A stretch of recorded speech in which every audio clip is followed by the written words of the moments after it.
Very good morning, students. As your English teacher.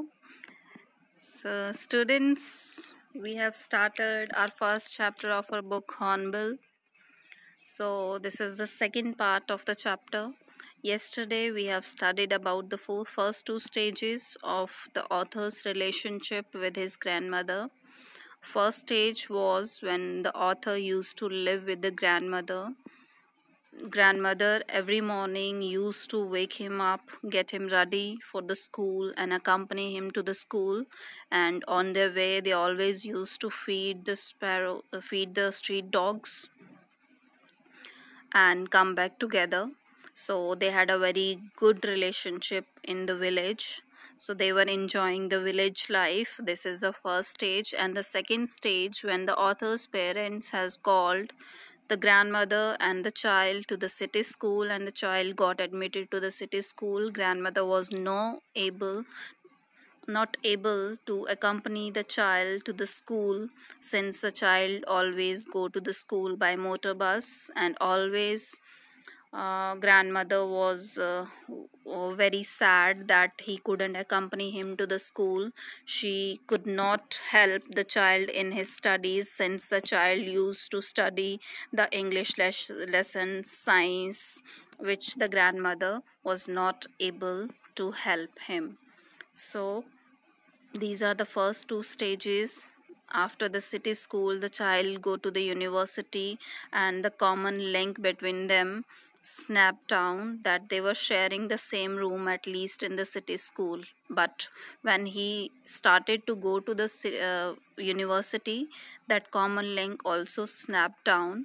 So these are the first two stages. Let's go on to the third stage. Let's start with today's lesson. So, the third stage, when the author leaves for higher studies. When the author decided to go abroad for further studies, he was sure that his grandmother would be upset at his departure.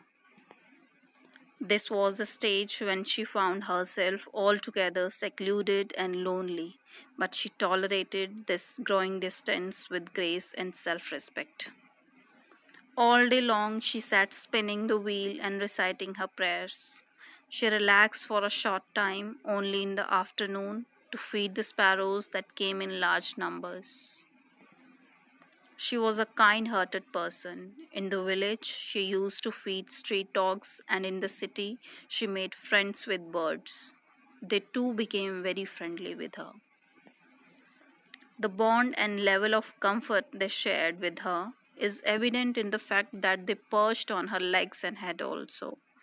She used to be at her happiest self while feeding the sparrows.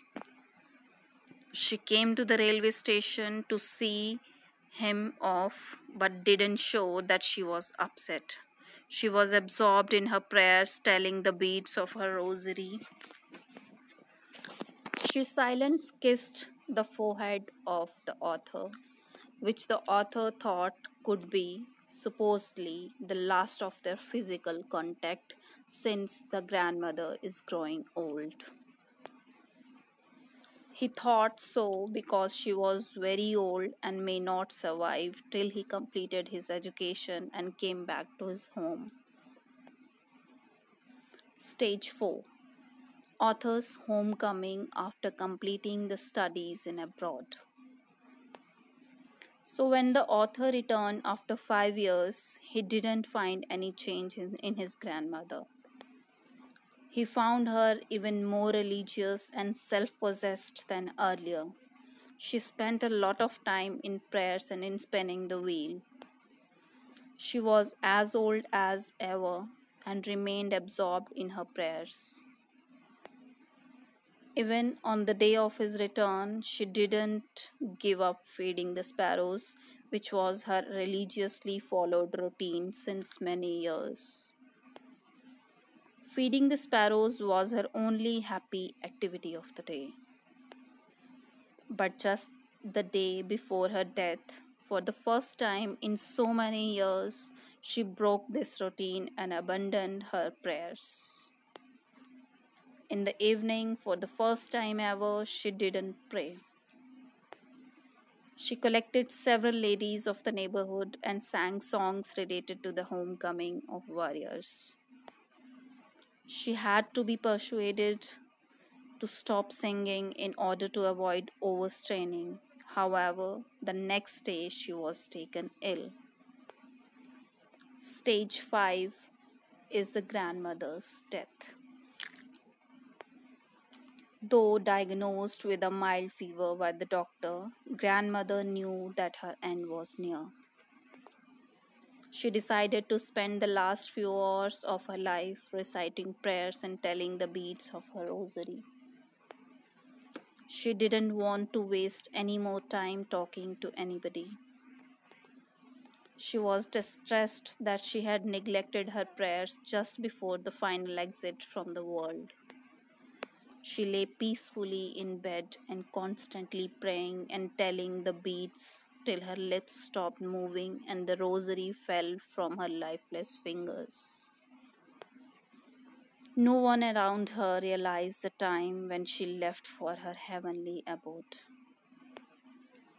Stage 6 was a silent tribute by the sparrows to the grandmother. After grandmother's death, the family started making arrangements for the funeral of the grandmother. When they entered the house with a stretcher, they had to stop midway to find thousands of sparrows scattered around her dead body. The sparrows flew into to mourn her death and sat around her body in complete silence.